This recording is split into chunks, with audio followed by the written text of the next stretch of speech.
Hey trader, Stephen Kowitzel here with thetradersplan.com and have a lot to go over today. First of all, I wish everybody a wonderful Thanksgiving weekend. We trade, obviously there's money involved, but at the end of the day, family is what's most important. So even if you have a crazy family like mine, I hope you still enjoy spending time with them and you have the opportunity to do so over this long weekend. If you, I send out surveys every now and then. You might come across one if you have the opportunity. I would, if you would take 1 minute to fill it out. If you see one, I would most certainly appreciate it. Your feedback is important to me. And with the shopping weekend, if you've never had an opportunity to come look on the inside of the Traders Plan in the members area, I just revamped a lot of things, added a lot of tables with different screens and things like that. So if you've never had the opportunity to see what it looks like to come work with us, I believe there would be a link in every single email that you get that would allow you to do so. Okay. So and by the way, I will apologize a little bit. I'm trying to fight a cold. Let's just get right into it. And, the volume is light today, and it will be light on Friday. I believe we usually have a half day in the market. But, this is the Nasdaq, and nothing's really changed. I think last week when I shot it, we were right here. And then it just kind of printed that candle and right at that 20-day EMA, and then it popped again. So, if we look at all the other pops, it could last a couple weeks or it could pop and then pull back. So you really have to assume that the trend is just going to continue until it doesn't. And that trend line, I would say, is that 50-day moving average. So if the market pulls back, that's a buying opportunity. And if it goes deeper, then, you get stopped out and you say, okay, maybe I'm going down here. So just kind of keep that in mind. You want to buy the dips to the 50-day.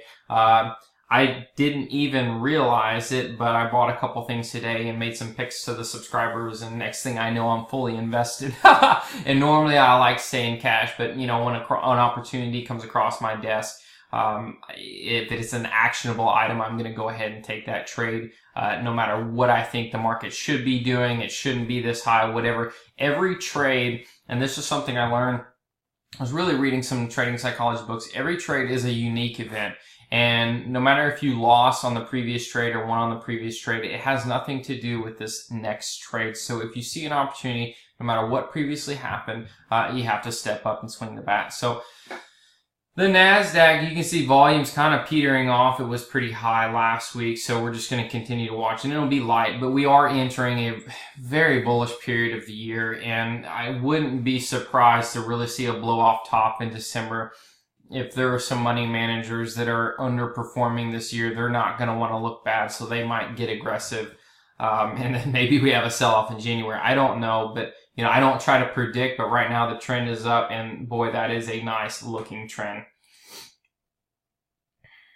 So you have the S&P 500, really doesn't look a whole lot different. It broke out right here and is sitting at that 52-week high. So there's a little bit more distribution coming in the S&P 500 on this, but then it did break out. So it doesn't totally negate the distribution. We want to keep our eye on that.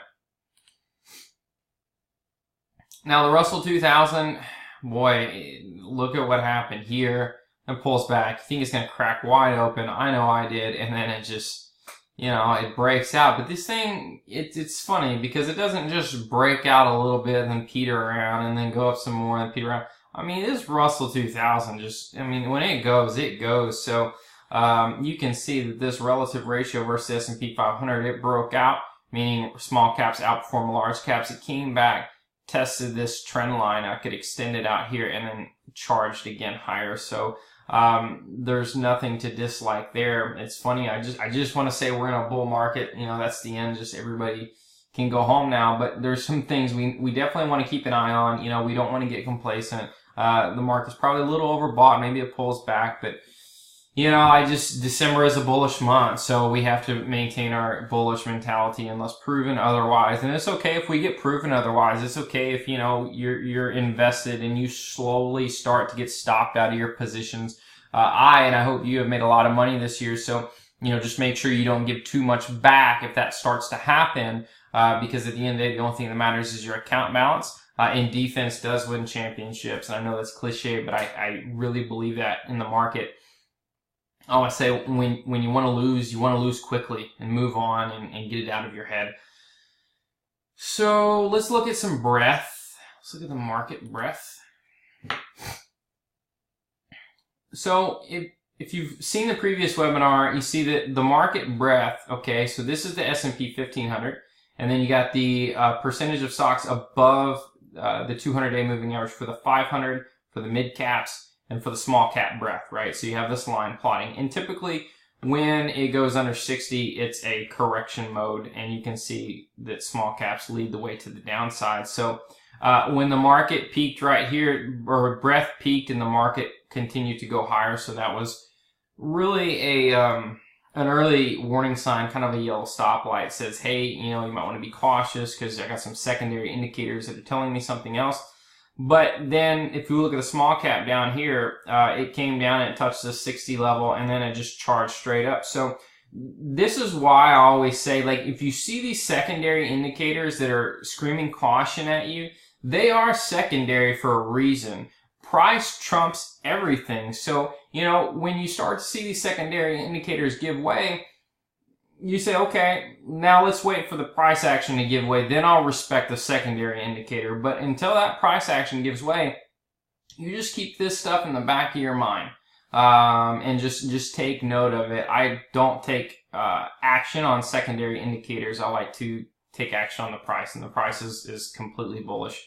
And I've been saying all year is due for a pullback, but that just hadn't happened. So, you know, stick with it. Now, there's one thing, I say one, there's a lot of things I'm wrong at. Where is that? TNX. There we go. Okay, so the Treasury Yield. I'm changing my tune on. I've been saying for a long time, you know, go long energy, go long banks. Excuse me. I am starting to say now go long energy, go long other commodities, and maybe some retail. I think banks could be coming under some pressure. So last week I talked about, you know, you have a 10-year Treasury yield that is positively correlated with financials, right? You can see in this chart. So when the yield goes up, typically financials go up and vice versa, which also means it's negatively correlated with gold. So when the yield goes up, gold will typically go down. And it's not all the time, but as of lately, that's definitely been the case. They've been negatively correlated. Well, I shared with you that I saw a webinar from Martin Pring, how he was looking at, you know, decade charts for the yield. And when the Treasury yields go from like a 30-year bear market, which we've been in since, you know, the Reagan of 81, we've been in, you know, back when interest rates were 11, we've really been in a steady downtrend if you look on a monthly chart since the early 80s. And when the tide turns, when that ship starts to turn and goes into a bull market, it's not a V-shaped recovery. It's not a V-shaped bull market. It will whipsaw the bejesus out of you, meaning like this looks bullish. You think it's going to the moon. It might take another leg down, but make a higher low. So all I'm saying is I've seen enough charts and enough evidence to say that it would not surprise me if yields do go down just in this bottoming pattern, and yields could take 1 to 2 to 3 years before it really turns up and then banks go roaring. Now, banks will lead the way. So, you know, if it takes another leg down, I see that as an excellent opportunity to be extremely long some banks for an extremely long time. With that being said, it's kind of this breakout's happening, and now it's really testing it. If you can see down here, I mean, it kind of looks like it wants to take the breakout looks like it wants to fail, meaning it could come down and test the bottom of this trend line. And if that happens, it would push banks down and gold up. Okay, so that's what is seeming to happen. And then when I look at other evidence, let's go to the GDX chart, which I've shared with you.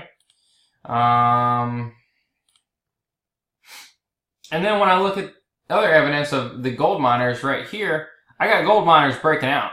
So, and I got it coming out of a double oversold, and I got the dollar going down. So, you know, the yields are going to move with the dollar, and those are going to push bond prices up. If the yield and the dollar goes down, that's going to be positive for bond prices and positive for gold. So you have this long downtrend in the dollar, and the dollar typically leads all. So if you just want to watch one thing and you're confused about everything, just follow the dollar. So you have this downtrend, this bear market, counter trend rally, and then this grind higher breaks. Well, that's bad for the dollar. That's bad for yields. Typically good for bonds and typically good for gold. So then when I look at the gold chart up here, I say, okay, while the dollar is doing this counter trend rally, gold is pulling back, which makes sense. But then the dollar breaks down and the yields are looking shaky while gold is breaking out of this downtrend. Gold miners, at least, boy, that's a pretty good entry right there, and an extremely early entry. If you're digging on some gold miners like I am right now, I think that's a train you want to be on board. And if it takes another leg down, so be it. You put your stop somewhere under here, somewhere under 22. But this is an excellent entry right here, in my opinion, because the breakout is happening. It's curling up above the 20-day moving average. And I think that if this clears the moving averages, I believe it could easily clear this 25.50 level. And you want to be a part of that. Okay?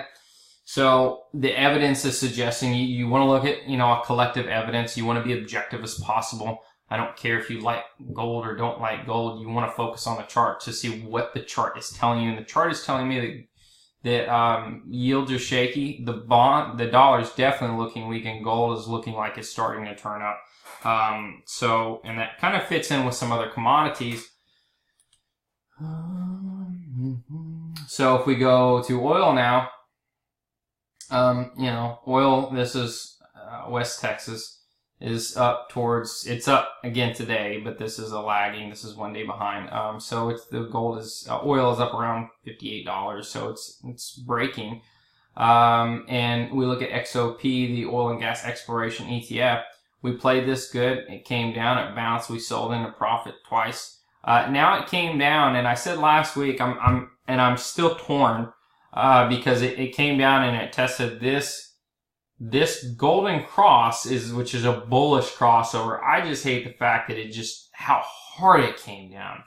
Like this I can handle, but sometimes when you get with the waterfall where it's like boom, boom, boom, but then it hits support, sometimes I tend to think that it's not going to be V-shaped like this, like it might have some stuff to work out sideways a little bit, but it's coming out of oversold, and it did come down, and the golden cross is happening right there. So if you're a long-term investor, that now would probably be a good entry to, if you haven't already, to get in on some oil stuff. So let's go back, and I want to look at a chart I showed you last week. Fitbit. Remember last week, this was a weekly chart when I said it was knocking on a breakout's door, broke out of this bottom rectangular pattern, broke out, hit that 40-week, came back, kind of created this little flag. Look what it's doing this week. It's up 8%. So it broke out. And if it this is bullish right here. So if you like Fitbit, now is probably your time. And if it breaks above the 40-week, that will be kind of double confirmation. But as this was once a $50 stock, it's now at $6.70. So if you like Fitbit, in my opinion, now is your time. But that's just me. So let's go look at the CRB, because I've been talking, gold is looking bullish. I think oil is looking bullish. I think energy is looking bullish. Commodities are just looking good. So what I did was I was like, okay, let's go look at the CRB index, and let's just look back, 16, 17 years. So one thing that I pointed out in this window right here, we have the actual CRB. So you can see the candles are kind of squeezed together. The blue line is the 10-week, the red line is the 40 weeks, just to kind of look at this golden cross, death cross rule. And up here you have the CRB relative to the S&P 500. So when the line is going up, it means that commodities are outperforming the U.S. market, and when the line is going down, it means it's underperforming. Now, if it goes up, doesn't mean it's going up and U.S. stocks going down. It just means it's going up more, or it's going down less. Okay. So what I said was like, okay, what if we get a golden cross in the CRB? What does that look like on a relative ratio? So if we're looking at 2000 right here, and the green arrows are when the golden cross happened, and the red arrows when the death cross happened. So if you would have entered in the CRB right here at this golden cross, just a simple 10-week crosses above the 40-week, nothing crazy.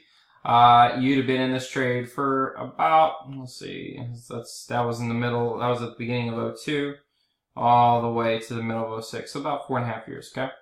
And that 4.5 years, you would have returned 67%.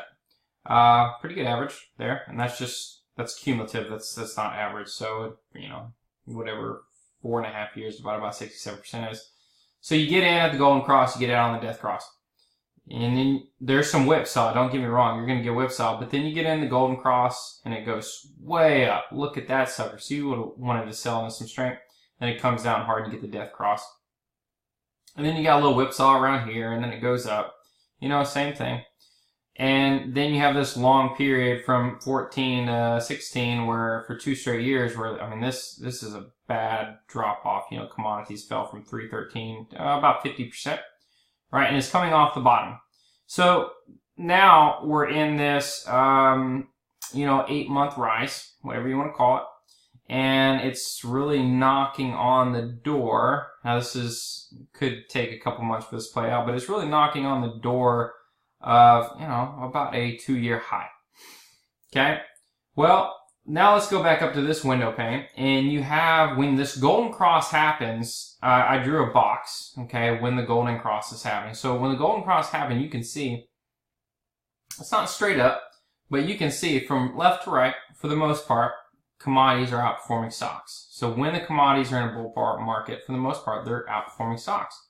Look at this golden cross. You got a pretty steep and significant outperformance. There was whipsaw here, so I wanted to notate that it's not a perfect system. There was a little whipsaw here, but from the left to the right, commodities did outperform stocks, and you can really see that small. And now here we are, right? We got a golden cross happen right here.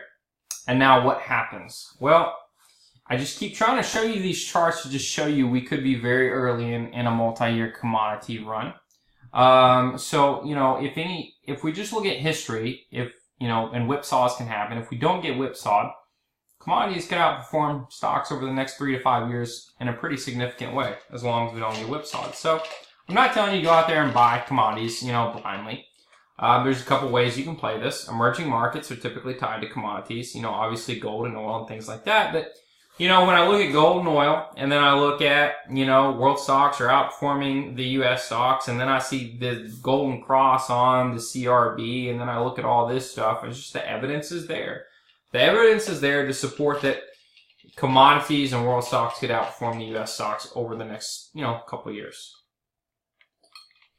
Now, there's not an exact science. Like I said, whipsaws can happen, but, you know, it's just something to think about. For long-term money, for short-term money, you know, maybe U.S. stocks take a pause, take a breather. Maybe U.S. stocks go sideways, completely sideways, frustrate the hell out of everybody in 2018, but commodities, boom. So you want to pay attention to all markets because your 401k might not be doing anything, but your trading account might be doing really good because you're trading gold and oil stocks, things like that. So I hope that was helpful, and that's just what I wanted to show you. So now let's just go fishing, kind of see what's happening in the market. You can see the market is off its lows, the Nasdaq, kind of choppy, but there really ain't a lot of volume in the market. Let's go look at the sector summary. Energy is up. Let's just look at the week. So cyclicals and technology, I mean, we're bulls back on, this week at least. The bulls are back on the week of Thanksgiving, and utilities have taken a back seat. It's pretty simple, right? You can see the utilities are down this week, and technology, materials, cyclicals, industrial, all the stuff you want to see at the top is up. So let's go to industry summary. See where the money's flowing in the last week. Really retail, and retail has been interesting. And I've been looking at some retail stocks, and you have some telecommunications, some heavy construction, some materials. I'm just trying to see what's up. Tires, that doesn't really excite me. Healthcare is lagging. Utilities lagging, except for this one little fixed line. It's probably just 1 or 2 stocks that are moving that little industry. Financials, you got REITs, so that can be a bearish development when you got REITs and some real estate. But I've been looking at some real estate stocks, even outside of REITs. But really, the point I'm trying to make is retail. Look at some retail, some footwear. The Skechers chart, we might go look at that. Looks really good. Let's just go look at the XRT for a second. And why I like this, let's look at the weekly chart. It's prettier. Maybe not. Why I like, actually I do want to go back to the daily chart. Actually, what I really want to do is I want to bring over some Market Smith, because I really like that. Okay. So, if we go to the retail chart, and we draw this trend line, I can draw it right here, I can draw it right here. So I can make the case to say it broke out back in September and it's been coming down and testing this trend line successfully. And I could draw another one right here and say that it broke out above this trend line and then broke out and is holding above the 200-day moving average, that black line. Either way, I can make a case that retail is making a comeback, baby. And, maybe it's the time of year or whatnot, but look at this. I mean, this has been retail has been underperformed since the first quarter of 2015. So, we're looking at almost 3 years. That's why I like it when I see stuff that's down or going sideways for 3 years, then all of a sudden starts to wake up. Okay, that is a great opportunity to get extremely long that industry. Volume is coming in. Now, this is an ETF, so it's not the same, but volume is coming in. So, someone's paying attention. And it's popping through the long-term moving averages. So if you like retail, like I do, is it just the holiday shopping, the footwear and all that good stuff, or is it a long-term trend? To me, it doesn't really matter, because like you can play it on the short term and take some profits, and then if it starts to work out long-term, then that's a long-term trend that you can continue to stay invested in. Like I think the Skechers chart looks really good right now because you can see that it topped with all retailers way back here, and then it had this earnings report right here. Popped in a big way, came down, consolidated, pulled back, and is now just trading sideways in a sideways pattern right there. So year-over-year acceleration looks good. Return on equity looks good.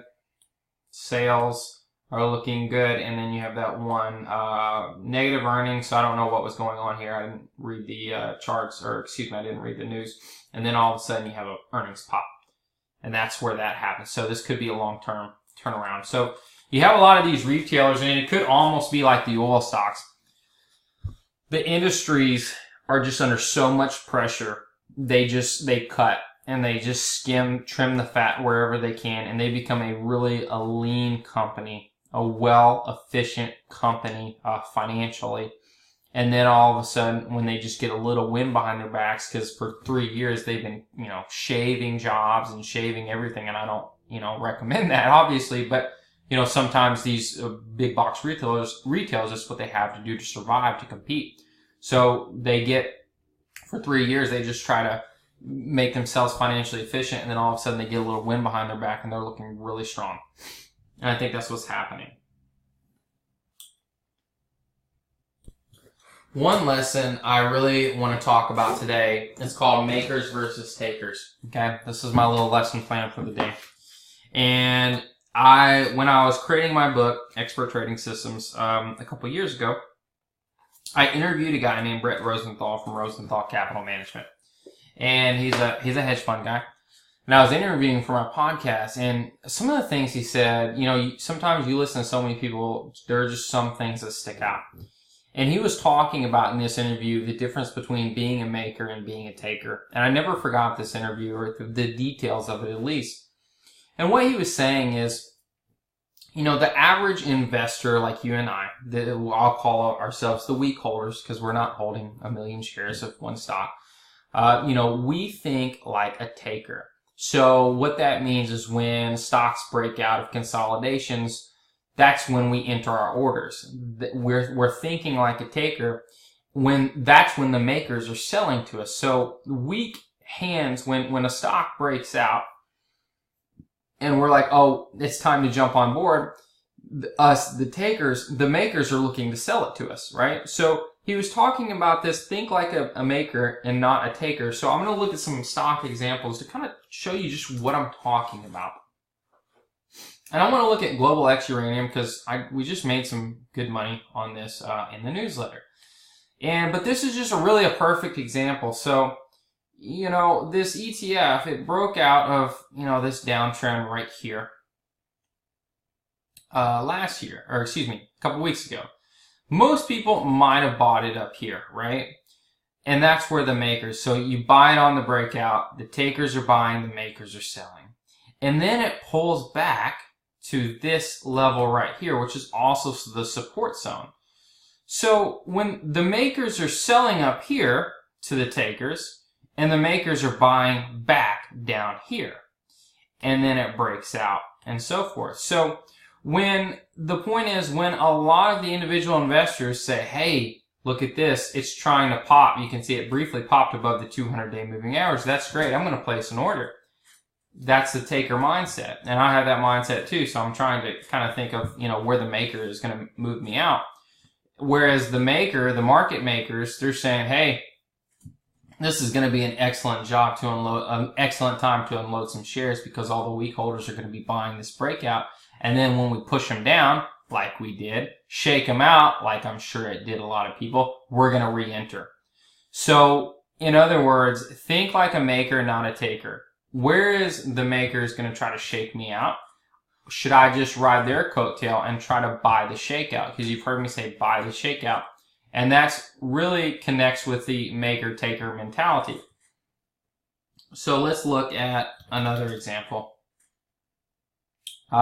Kids, this is just a stock on my watch list. There's nothing really special. I just like IPOs. So you can see the IPO, the stock broke out clear as day of this IPO consolidation. Anyone who's watching this stock, the takers bought it. That was the maker's opportunity to sell it. So the takers buy, the makers sell, and the makers, because of their selling, they slam the stock back down. Okay? It settles around this 20-day moving average, and then the makers buy it back. Whereas what we need to be thinking is like, okay, if it's a breakout, let's see the next day to see if it pulls back under the pivot, because that's where the makers are pushing it back under. And that's where we need to enter, because that's where the makers are entering. So the makers are selling it to us here, they're buying it back here. So if you see something like this, that's kind of what your mindset needs to be like. Let's look at Twitter. Oh, Twitter. Okay. So perfect example of buying the shakeout, right? You have a consolidation, broke out, clear as day. You have growth stock people that are buying. And then you have makers that are selling. And guess what the makers did? They sold to the weak holders, sold it back down to a support area. So the makers are selling up here, they're buying back here. So when I see this and then a couple days goes by, I'm going to say the makers are going to buy it back right at this moving average, right at this shakeout point. That's where I want to enter. Makers versus takers. If we look, I was looking at some real estate stocks. If we look at DEC, DEC. I wonder if this weekly chart is. So this is just another retailer, and I saw this just right before I was looking at the webinar, but look at this cup with handle, right? You got a cup with handle, right? It pulled back, created the candle, and then it broke out. Everyone's thinking, I want to get on board. Makers are thinking, this is my time to sell because all the weak holders are buying.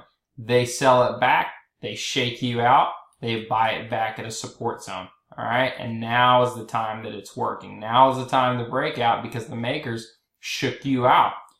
Okay.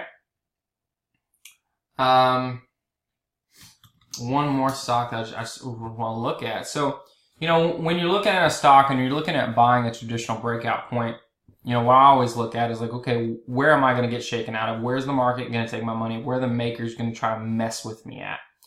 So, because I know, that's why I like to sometimes buy downtrend breakouts instead.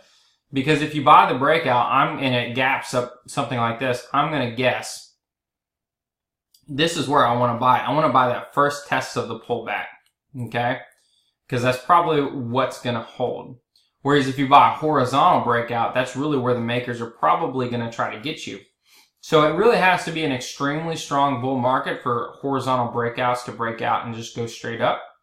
But most of the time what's going to happen is they're going to break out and they're going to, mess around a little bit, maybe pull back, shake you out. Makers are going to buy it back there. So if we look at worldwide, you can see that every time, look at this stock. Every time the stock tries to break out, it gets pushed back down, except for if you look, the long-term trend is up. It's going higher. But every time it tries to break out, you can see right here, it gets slammed back down. That's the makers pushing it down. That's the makers selling it. And the buyers, the takers are buying it, and makers are selling it, and then the makers are buying it back here. So I hope that makes sense. I'm sure it does. I hope it was helpful. I hope that everybody has a wonderful Thanksgiving weekend. So one more thing I want to add is, how do we avoid this? You buy the shakeout or you buy the first pull back to the test of support. So just like right here, instead of buying the horizontal, buy the downtrend, buy the earlier breakout, and instead of buying that gap, buy the pullback to support or buy the shakeout. I hope that was helpful. Let me know if you have any questions.